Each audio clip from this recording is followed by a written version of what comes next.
افسوس و ندامت سامعین، آپ کے سامنے ایک واقعہ پیش کرتے ہیں۔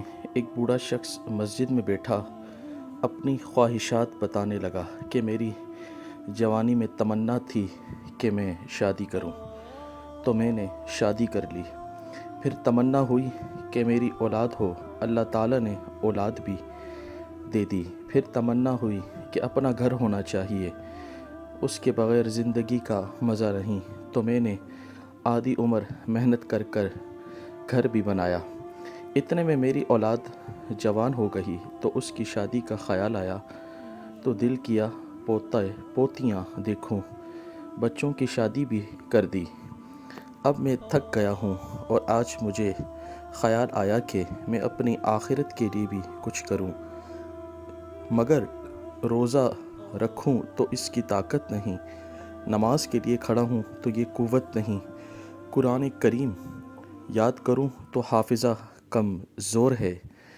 سامعین، یہ زندگی تو گزر جاتی ہے، مگر تو مجھے خیال آیا کہ رسول کریم صلی اللہ علیہ وآلہ وسلم کا فرمان حق و سچ ہے کہ مفہوم پانچ چیزوں سے پہلے غنیمت جانو: جوانی کو بڑھاپے سے پہلے، تندرستی کو بیماری سے پہلے، فراغت کو مصروفیت سے پہلے، اپنی زندگی کو موت سے پہلے، اور مالداری کو غربت سے پہلے۔ اے دوست، یہ حدیث زندگی کے بہترین اصولوں پر مشتمل ہے۔ اس کو سامنے رکھو اور زندگی گزارو، کہیں اس بوڑھے کی طرح ہماری بھی مقدر ہائے افسوس اور رونا وغیرہ میں نہ بن جائے۔